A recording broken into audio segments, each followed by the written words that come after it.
Shalom, selamat pagi Bapak Ibu Saudara sekalian. Selamat bertemu kembali dalam renungan SOS. Puji Tuhan. Sebelum kita mulai renungan kita satu dulu di dalam doa. Bapa yang ada di dalam surga, Bapa yang kami sembah dalam nama Yesus.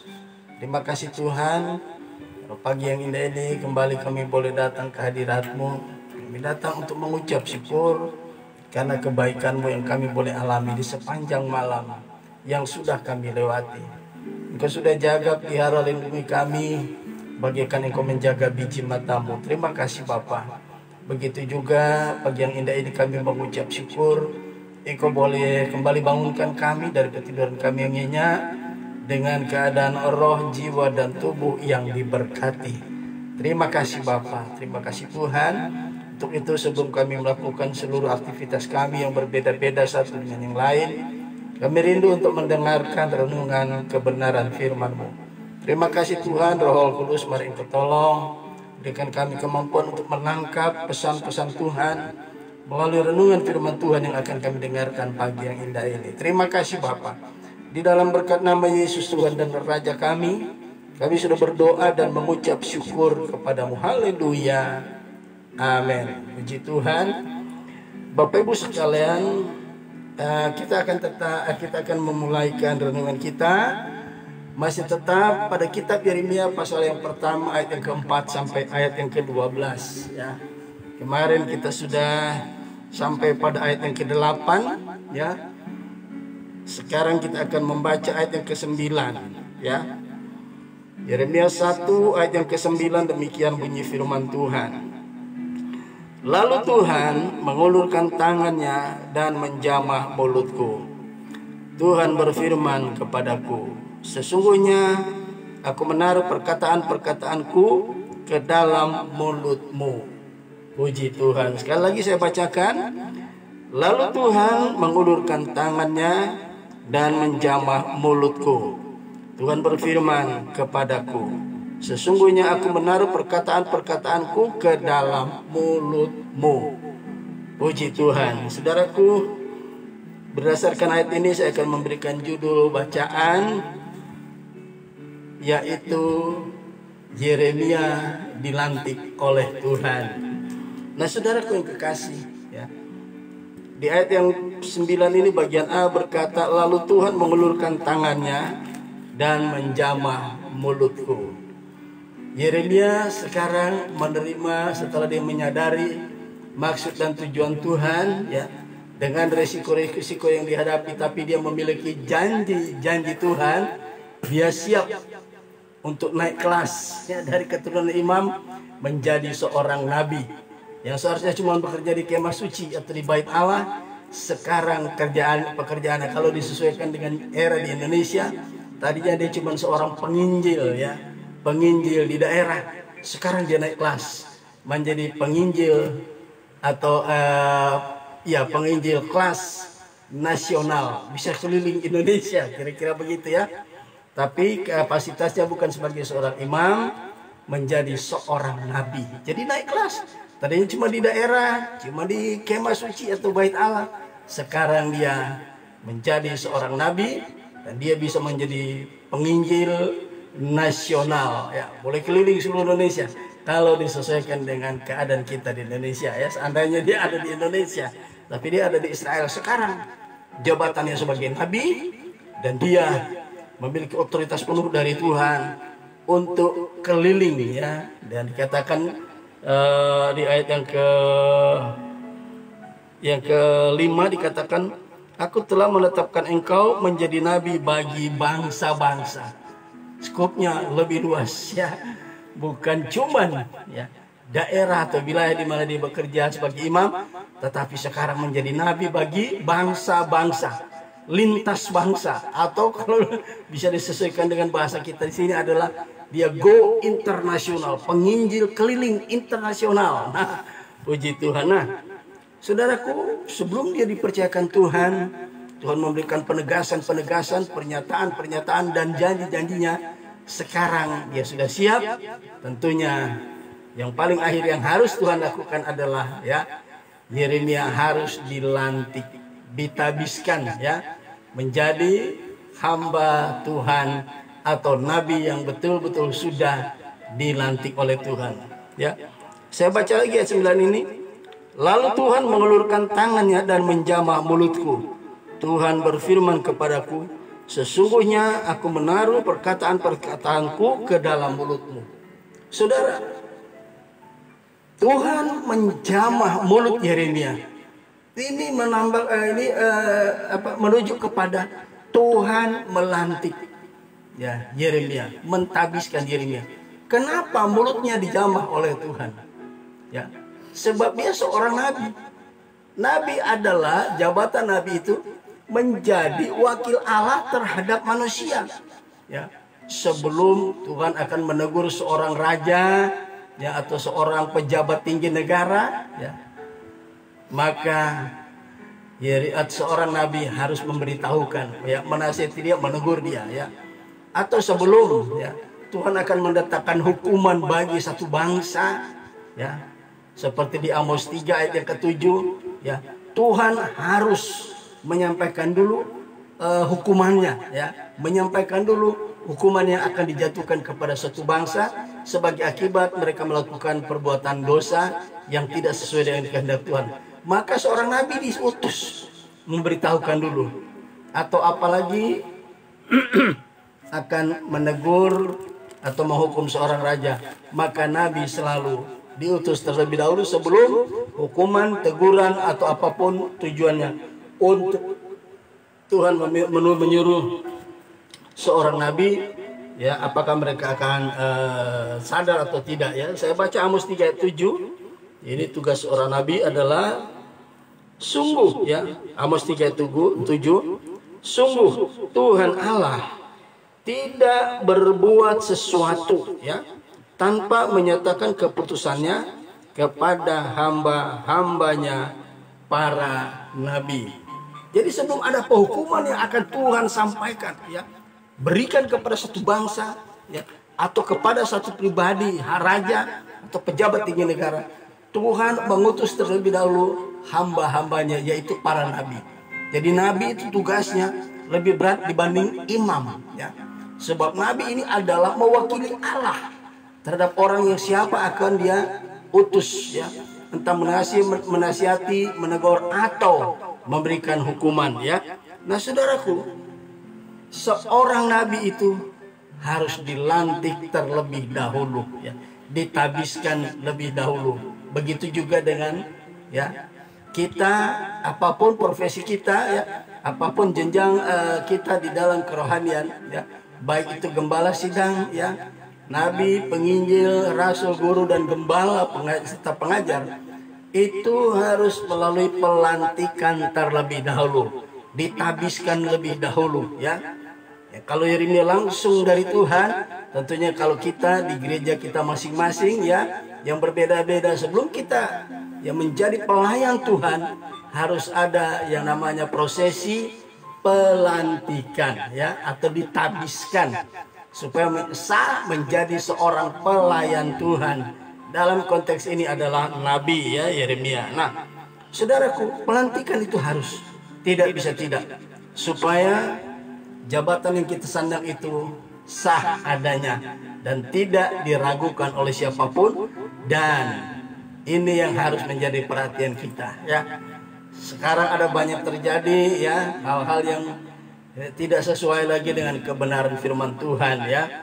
Ada yang bukan ya, seorang hamba Tuhan dipercayakan kepada pekerjaan-pekerjaan pelayanan, pekerjaan Tuhan yang ya kalau boleh dibilang setiap denominasi punya ADART, punya aturan main, tapi saya tidak akan menjelaskan di sini. Ada jemaat awam ya diangkat dalam pelayanan, tapi dia belum ditahbiskan ya. Nah ini penting kita perhatikan ya.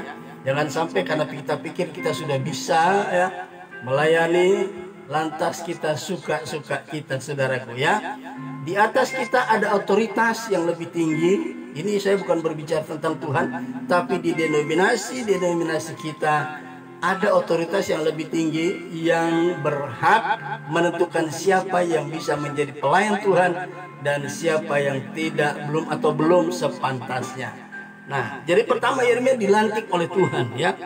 Kemudian Tuhan berfirman, ya, bagian B, sesungguhnya aku menaruh perkataan-perkataanku ke dalam mulutmu. Ya. Menaruh perkataan-perkataanku ke dalam mulutmu. Kenapa? Sebab yang Tuhan akan pakai adalah mulut Yeremia, ya. Bukan kaki, bukan tangan, tapi mulut, ya.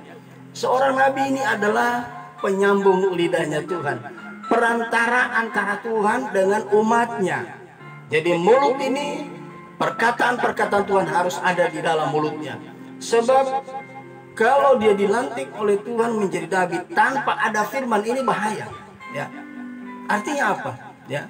Dalam artian seorang hamba Tuhan yang sudah dilantik Tuhan, selain kebenaran firman Allah tidak boleh keluar dari mulutnya, ya. Ada banyak orang membaca firman Allah, ya.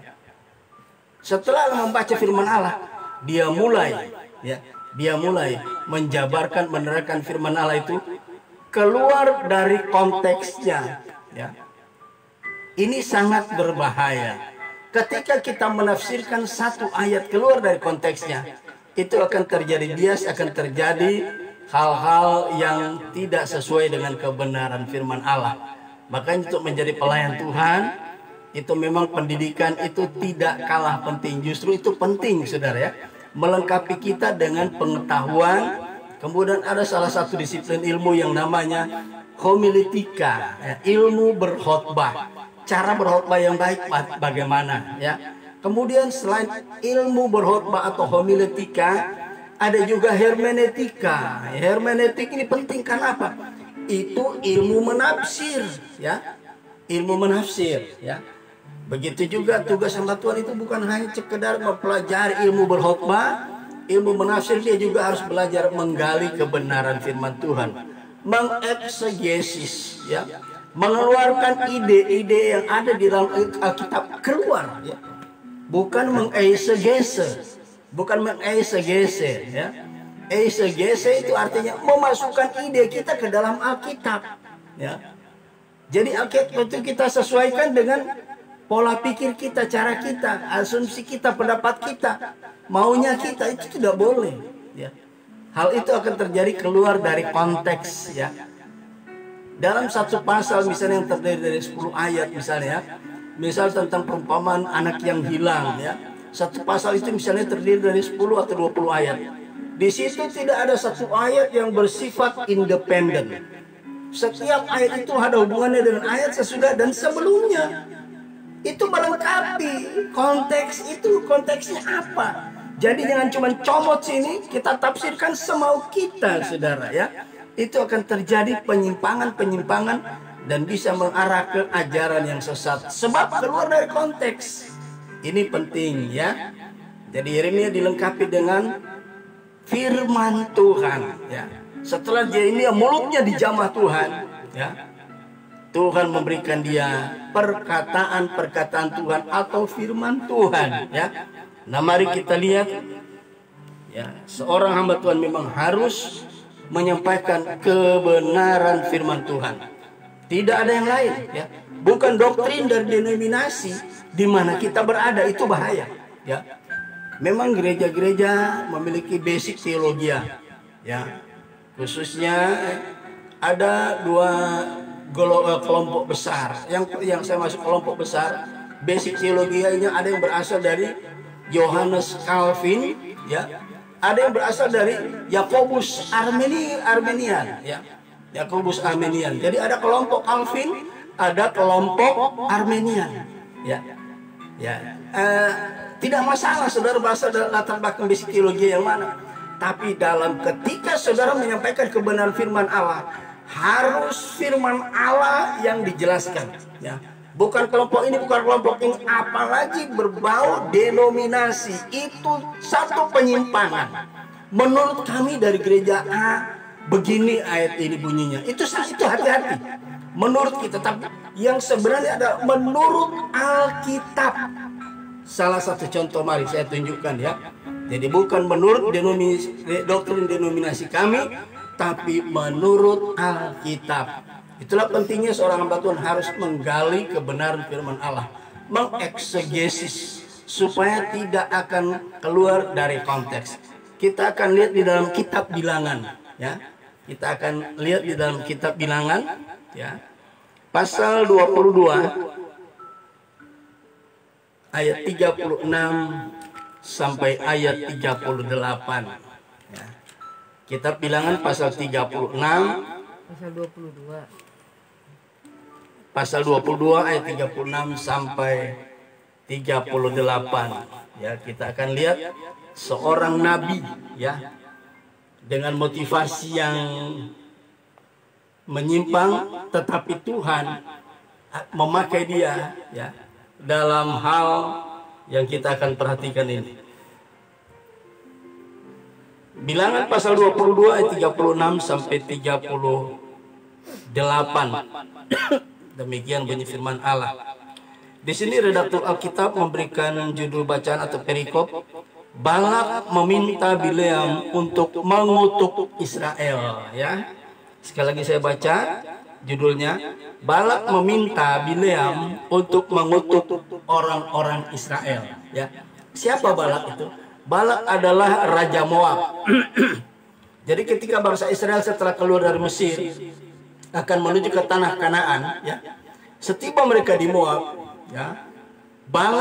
Raja Balak ini meminta kepada Bileam. Siapa Bileam? Bileam adalah nabi Tuhan, tapi dia memiliki motivasi pelayanan yang selalu merujuk kepada uang. Ya, nah ini motivasi yang salah dari Bileam.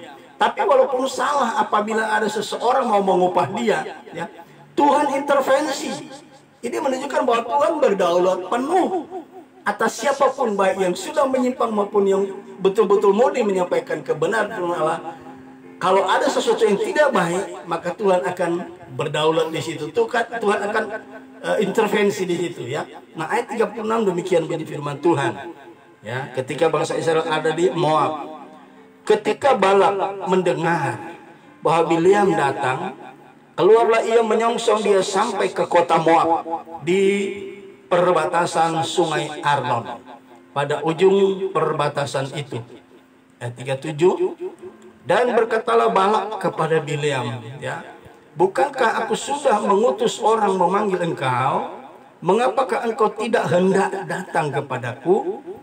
Sungguhkah tidak sanggup aku memberi upahmu? Nah, jadi Bileam ini ternyata hamba Tuhan atau nabi yang dalam pelayanannya selalu, ya, mengharapkan upah. Jadi motivasinya sudah tidak sesuai dengan rencana Tuhan, ya. Kemudian ayat 38, tetapi berkatalah Bileam kepada Balak, ini, ya, aku sudah datang kepadamu, ya. Ini aku sudah datang kepadamu sekarang. Tetapi, nah di sini, ya. Tetapi di sini katakan, tetapi akan mungkinkah aku dapat mengatakan apa-apa? Perkataan yang akan ditaruh Allah ke dalam mulutku, itulah yang akan kukatakan kepadamu. Ya. Nah, di sini kita lihat Balak ini adalah seorang nabi yang pelayanan selalu berorientasi atau tujuannya cuma mengharapkan upah, dibayar.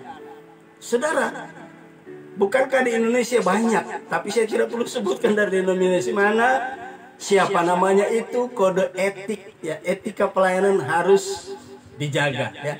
Ada hamba Tuhan di Indonesia sudah pasang tarif, saudara, ya. Misalnya dia dari Jakarta misalnya, mau diundang pelayanan ke daerah, entah penginjilan, entah KKR, atau berhubungan dengan satu event-event ulang tahun gereja dan sebagainya. Ya, ketika sebelum diundang, dia katakan hubungi dulu sekretaris saya. Apa tujuannya? Ya, untuk menegosiasikan, ya, deal atau tidak deal undangan ini, ya. Antara lain yang didiskusikan atau dibicarakan dengan dengan asistennya, apa itu, saudara, ya? Pertama, ya, transport PP. Ya, berani nggak? Orang Jawa bilang wani piro, ya. Jadi yang didiskusikan, yang harus dibicarakan adalah transport PP. Ya, kemudian apa? Selama dia ada di kota itu dia kan harus nginep. Bagaimana dengan akomodasi, ya? Nah ini saudara, sampai dia bilang itu yang pertama transport PP, kedua akomodasi, yang ketiga, nah PK.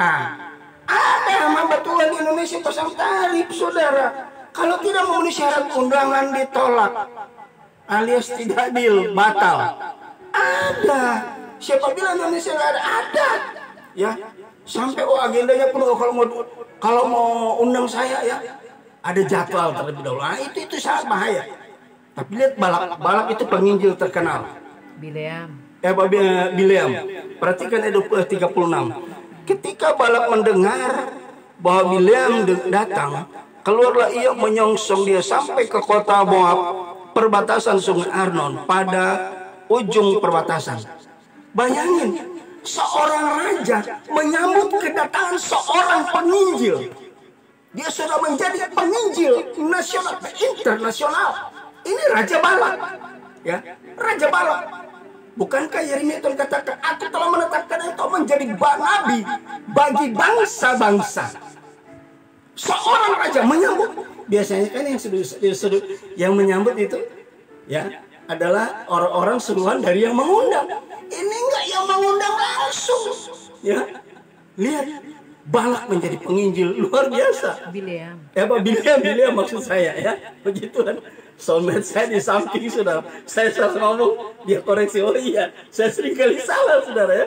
Saking serunya menyampaikan kebenaran firman Tuhan. Perhatikan ayat 37. Dan berkatalah Balak. Perhatikan. Dan berkatalah Balak kepada Bileam, bukankah aku sudah mengutus orang memanggil engkau? Mengapa engkau tidak hendak datang kepadaku? Ya. Dia katakan, lu udah gua undang. Lu belagu lu. Kan gua udah undang dari minggu kemarin. Kok baru hari ini lu datang? Nah, kira-kira bahasa Jakarta bilang begitu, ya. Bayangin, seorang raja sampai begitu, ya, artinya dia begitu sangat menghormati. Lu nih gimana sih undang dari minggu kemarin kok baru sekarang datang, ya. Kemudian dikatakan lagi apa? Ya, dan berkatalah Balak kepada Bileam, bukankah aku sudah mengutus orang memanggil engkau? Mengapakah engkau berlambat-lambatan, kira-kira begitu, ya? Mengapakah engkau, ya? Mengapakah engkau tidak hendak datang kepadaku? Mengapa enggak secepatnya? Ya, nah, kemudian dikatakan ayat selanjutnya, sungguhkah tidak sanggup aku memberi upahmu? Nah, Bileam adalah seorang nabi yang mengharapkan upah. Hati-hati saudara, apapun jabatan kita sebagai seorang hamba Tuhan, apapun titel yang kita dapat dari STT, karena memang itu wajib kita terima. Karena apa? Bukti bahwa kita telah mengikuti pendidikan disiplin teologi yang baik. Apapun titel kita, jangan sampai membuat kita memiliki motivasi yang salah, ya. Bahkan memiliki apa? Motivasi yang begitu tidak disukai Tuhan. Melayani Tuhan tidak perlu kita mengharapkan upah, ya. Tidak perlu kita pasang tarif. Sebab Roma 4 ayat 4 di situ dikatakan, tapi ini bukan masalah pelayanan, masalah mimbar, ya. Roma 4 ayat 4 berkata, ya. Nah, mari kita lihat Roma pasal 4 ayat 4 dulu, ya. Roma pasal 4 ayat yang keempat. Ini harus kita perhatikan, saudara, ya. Roma pasal 4 ayat yang keempat. Di sini dikatakan sebagai berikut. Kalau ada orang yang bekerja, upahnya, perhatikan. Kalau ada orang yang bekerja, upahnya tidak diperhitungkan, ya, tidak diperhitungkan sebagai hadiah. Ya. Jadi kalau orang bekerja itu diberikan duit, itu bukan hadiah. Itu hasil kerja dia, ya. Jika seorang, saya baca lagi, kalau ada orang yang bekerja, upahnya tidak diperhitungkan sebagai hadiah, tetapi sebagai hak. Jadi seorang yang bekerja itu wajib hukumnya mendapatkan haknya. Apa itu? Upah. Dia nggak perlu minta. Ya kalau misalnya tukang pekerja bangunan dan sebagainya, ya memang harus ada pembicaraan terlebih dahulu ya. Tapi kalau berbicara konteks pekerjaan Tuhan, mari kita lihat lagi apa yang Paulus katakan kepada umat Allah di Korintus. Ya, sebab ini diabaikan oleh umat Allah di kota Korintus.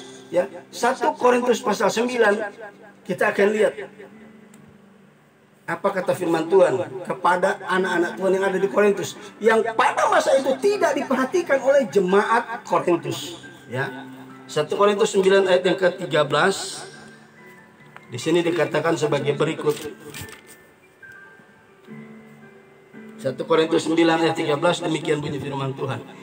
Tidak tahukah kamu bahwa mereka yang melayani dalam tempat kudus mendapat penghidupannya dari tempat kudus itu, dan bahwa mereka yang melayani mesbah mendapat bagiannya dari mesbah itu? Paulus ingatkan anak-anak Tuhan yang ada di kota Korintus karena tidak pedulian mereka terhadap pelayan-pelayan Tuhan. Ya. Orang yang melayani di tempat kudus mendapat penghidupannya dari tempat kudus. Orang yang melayani mesbah dapat penghidupannya dari mesbah. Ya, dari mesbah. Ya. Ada korban yang akan dipersembahkan kepada Tuhan, ada korban yang diberikan kepada para imam yang melayani. Ya. Kemudian ayat 14. Ya. 1 Korintus 9 ayat 14. Demikian pula Tuhan telah menetapkan. Bukan ketua sinoda yang menetapkan, bukan gembala sidang yang menetapkan. Apabila ada seorang pengkhotbah melayani Tuhan, perhatikan ya. Demikian pula Tuhan telah menetapkan bahwa ya, mereka yang memberitakan Injil harus hidup dari pemberitaan Injil itu. Ya. Mereka akan dapat hak mereka, upah mereka. Kalau bahasa sekarang istilahnya PK. Jadi dalam pelayanan kita tidak boleh memiliki motivasi yang lain. Ya. Kita pasti mendapatkan hak kita, mendapatkan upah, tapi jangan pasang tarif. Ini berbahaya. Ya. Hal itu sudah terjadi sejak zamannya Bileam dulu. Ya. Sehingga waktu Balak memanggil Bileam, tujuannya apa? Mengutuki orang Israel. Ya. Hati-hati saudara ya. Nah kemudian kita kembali lagi ke peristiwa Balak tadi, Bileam tadi ya. Di dalam bilangan pasal yang ke-22 ayat 36 sampai 38 ya. Kita lihat bilangan pasal yang ke-22 ayat 36 sampai 38. Saya baca lagi ya. Ketika Balak mendengar bahwa Bileam datang, keluarlah ia menyongsong dia sampai ke kota Moab di perbatasan sungai Arnon pada ujung perbatasan itu. Dan berkatalah Balak kepada Bileam, bukankah aku sudah mengutus orang memanggil engkau? Mengapakah engkau tidak hendak datang kepadaku? Sungguhkah tidak sanggup aku memberi upahmu? Ayat 38. Tetapi berkatalah Bileam kepada Balak, ini aku sudah datang kepadamu sekarang, tetapi akan mungkinkah aku dapat mengatakan apa-apa? Ya. Perkataanku itulah perkataan yang ditaruh Allah ke dalam mulutku, itulah yang akan kuucapkan. Nah, saudaraku yang kekasih, ya.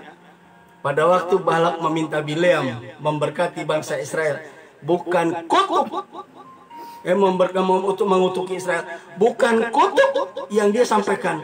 Tetapi kalau saudara baca ya, dari ayat yang keempat dari pasal 23, bilangan 23 ayat 4 sampai ayat yang ke-10, bukannya kutuk atau sumpah serapah yang diucapkan Bileam, tetapi berkat ya. Nabi Bileam mengucapkan berkat, bukannya kutuk ya. Jadi seorang hamba Tuhan di mimbar pelayanan dimanapun, perkataan yang keluar dari mulutnya hanya perkataan yang berasal dari kebenaran firman Tuhan, bukan dari motivasi dia, apa yang akan dia sampaikan, tetapi apa yang harus kita sampaikan, yaitu yang berasal dari Tuhan. Yang kedua, kita lihat di dalam kitab Bilangan pasal 23 ayat yang ke-26 ya. Kalau tadi Bileam di Moab disuruh mengutuki Israel tapi dia memberkati, sekarang dibawa ya, Bileam dibawa ke satu tempat yang lain ya. ayat 26 ya. Lalu dari ayat 25, lalu berkatalah Balak kepada Bileam, jika sekali-kali tidak mau engkau menyerapah mereka, janganlah sekali-kali memberkati mereka ya. Kalau kamu nggak mau ngutukinnya, tapi jangan sampai memberkati Israel, kira-kira begitu ya, Balak katakan. Tapi ayat 36 berkata, 26, tetapi Bileam menjawab, bukankah telah kukatakan kepadamu, segala yang akan difirmankan Tuhan, itulah yang akan kulakukan, akan kukatakan. Ini kali kedua ya, Balak mengatakan, sekarang kalau seandainya engkau tidak mau mengutuk Israel, is okay, no problem. Tapi jangan sampai engkau justru memberkati mereka. Aku nggak suka orang-orang Israel. Saudara pikir kita orang-orang anak-anak Tuhan disenangi semua orang? Tidak seperti itu, saudara. Ada tempat-tempat tertentu memang kita disenangi orang, tapi tidak semua orang ya. Orang percaya itu paling tidak disukai orang yang belum percaya Tuhan ya. Untuk kedua kali Balak bawa ke tempat yang lain. Nah sekarang kamu coba dari sini lihat bangsa Israel dalam perkemahannya begitu indah ya. Balak katakan, sekarang kalau terus seandainya engkau nggak mau mengutuki, tapi jangan sampai memberkati. Tapi Balak punya prinsip, karena apa? Tuhan menaruh perkataan-perkataan Tuhan di dalam mulut Bileam. Di sini dikatakan, tetapi Bileam menjawab Balak, bukankah telah kukatakan kepadamu, segala yang akan difirmankan Tuhan, itulah yang akan kulakukan. Untuk yang kedua kali, saudara tahu? Saudara baca apa yang dilakukan Bileam? Dari pasal 24, dari ayat yang ketiga sampai ayat yang ke-9, di situ lagi-lagi Bileam bukannya mengikuti maunya Balak mengutuki Israel, tapi justru dia memberkati orang Israel, saudara ya. Nah sekarang kita lihat yang ketiga ya, pasal 26 ayat yang ke-10 sampai ke-13 ya. Nah di sini ya, pasal 24 ayat yang ke-10 sampai ayatnya yang ke-13 ya. Ini yang ketiga kalinya ya. Lalu ayat 10, bilangan 24 ayat 10, nubuat Bileam ya. Sekarang bukan cuma memberkati, termasuk dia menubuatkan bangsa Israel ya. Dia nubuat Israel, nubuat Bileam terhadap bangsa Israel ya. Yang ketiga kali ya, di sini dia katakan demikian ayat 10. Lalu bangkitlah amarah Balak terhadap Bileam, dan dengan meremas-remas jarinya, wah marah banget Balak ya. Dan dengan meremas jarinya berkatalah ia kepada Bileam, untuk menyerapah ya, untuk mengutuki musuhku, aku memanggil engkau, tetapi sebaliknya sampai 3 kali engkau memberkati mereka. Oleh sebab itu nyalah engkau ke tempat kediamanmu. Aku telah berkata kepadamu, aku telah bermaksud memberi banyak upah kepadamu, tetapi Tuhan telah mencegah engkau memperolehnya. Ayat 12, tetapi berkatalah Bileam kepada Balak, bukankah telah kukatakan juga kepada utusan-utusan yang kau kirim kepadaku, sekalipun Balak memberikan kepadaku emas dan perak seistana penuh. Waduh, luar biasa. Tuhan ubah ya, pendirian daripada sikap dari Bileam untuk meresponi undangan dari Balak untuk mengutuki Israel. Ya, di sini ayat 11 dikatakan, tetapi berkatalah Bileam kepada Balak, bukankah telah kukatakan juga kepada utusan-utusan yang kau kirim kepadaku, sekalipun Balak memberikan kepadaku emas dan perak seistana penuh, aku tidak akan sanggup melanggar titah Tuhan dengan berbuat baik atau jahat atas kemauanku sendiri. Apa yang akan difirmankan Tuhan, itulah yang akan kukatakan. Saudaraku, jadilah seorang hamba Tuhan dengan motivasi yang murni, tidak dengan motivasi karena uang. Di sini kita lihat Tuhan akan intervensi ketika ada yang akan berbuat sesuatu yang tidak baik kepada orang lain, supaya kita mengutuki mereka. Tuhan merubah. Apa yang terjadi? Bileam hanya menyampaikan kebenaran firman Tuhan. Bagaimana dengan kita? Sebagai hamba-hamba Tuhan, sebagai orang yang menjadi pelayan Tuhan, Apakah kita dari mulut kita masih tetap keluar kebenaran firman Tuhan, atau sudah bukan lagi kebenaran firman Tuhan? Firman Allah tidak pernah berubah, tapi dalam penyampaiannya, ketika kita bacakan firman Allah tidak berubah. Firman Allah, firman Allah. Tapi ketika kita memaparkan kebenaran firman Allah, apa masih sesuai dengan konteksnya? Ini yang harus kita perhatikan, saudara. Akhir zaman akan ada banyak hamba Tuhan yang memiliki motivasi yang tidak baik, saudara. Jelas dikatakan motivasinya melayani karena duit, melayani karena uang. Itu bahaya. Tanpa kita memiliki motivasi duit, Tuhan sudah menetapkan 1 Korintus 9 ayat 14. Barang siapa yang memberitakan Injil, menyampaikan kebenaran kabar baik, dia akan mendapatkan penghidupannya dari Injil. Itu adalah upah. Jangan motivasi kita melayani karena uang, tapi karena kasih. Amin, saudaraku. Saya percaya kita menjadi pelayan-pelayan Tuhan seperti Yeremia dan seperti Bileam. Haleluya. Tuhan Yesus memberkati. Sebelum kita akhiri renungan kita dengarkan satu pujian bagi Tuhan. Haleluya.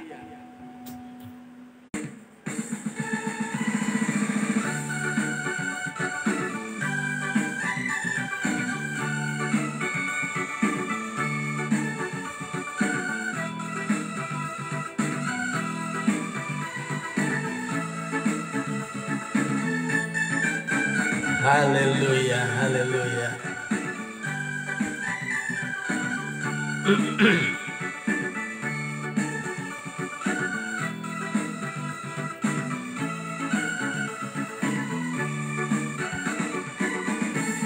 Begitu besar kasih Allah pada kita,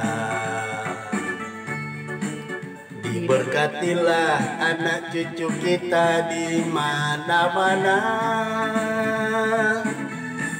Tuhan mengubah miskin dan menjadikan kaya. Dia merendahkan dan meninggikan juga. Berbahagialah bagi orang yang percaya. Anak cucunya pasti tidak akan meminta-minta, karena Allah menggenapi firman-Nya. Tiada yang mustahil bagi orang percaya. Saudaraku, kita sudah dengarkan kebenaran firman Tuhan. Ketika Tuhan selesai melantik Yeremia, Dia menaruh perkataan-perkataannya di mulut Yeremia. Artinya, kita sebagai pelayan-pelayan Tuhan, sebagai pelaku-pelaku firman, sampaikanlah kebenaran firman Tuhan dengan tidak memiliki motivasi apapun selain untuk menyampaikan kebenaran firman Tuhan. Amin, saudaraku. Haleluya. Begitu besar kasih Allah pada kita, diberkatilah anak cucu kita di mana-mana. Tuhan mengubah miskin dan menjadikan kaya. Dia merendahkan dan meninggikan juga. Berbahagialah bagi orang yang percaya. Anak cucunya pasti tidak akan meminta-minta, karena Allah menggenapi firman-Nya. Tiada yang mustahil bagi orang percaya. Berbahagialah bagi orang yang percaya. anak cucunya pasti tidak akan meminta-minta, karena Allah menggenapi firman-Nya. Tiada yang mustahil bagi orang percaya. Tiada yang mustahil bagi orang percaya. Haleluya. Puji Tuhan. Tuhan Yesus memberkati kita sekalian. Kita satu di dalam doa. Bapa di surga, Bapa yang kami sembah dalam nama Yesus. Terima kasih Tuhan, kami mengucap syukur di pagi yang indah ini. Kami sudah diberkati oleh renungan firman-Mu. Biar kami, apapun profesi kami yang berbeda-beda, yang kami miliki Tuhan, yang kami akan lakukan di sepanjang hari ini, biarlah kiranya Tuhan kami memiliki motivasi yang murni terhadap kebenaran firman-Mu. Terlebih kami pelayan-pelayan Tuhan, hamba-hamba-Mu, siapapun kami, biar kiranya berikan kami Tuhan memiliki motivasi yang baik dalam menyampaikan kebenaran firman Allah. Tidak ada motivasi yang lain selain untuk mempermuliakan nama-Mu, menyampaikan kebenaran-kebenaran firman-Mu, sehingga Tuhan, nama Tuhan yang dipuji, dipermuliakan melalui pelayanan-pelayanan kami. Terima kasih Bapa, terima kasih Roh Kudus, meteraikan kebenaran firman-Mu dalam setiap hati kami, bahkan mampukan kami mengaplikasikan kebenaran firman Tuhan yang kami telah terima pagi yang indah ini di berbagai aktivitas kami di sepanjang hari ini, di profesi kami yang berbeda-beda. Terima kasih Bapa, terima kasih Tuhan. Inilah yang menjadi doa dan ucapan syukur kami setelah kami mendengarkan renungan kebenaran firman-Mu. Terima kasih Bapa. Di dalam nama Yesus kami sudah berdoa. Haleluya. Amin. Puji Tuhan. Selamat kita melakukan aktivitas sepanjang hari ini. Saya percaya kemenangan demi kemenangan kita raih bersama dengan Tuhan. Shalom.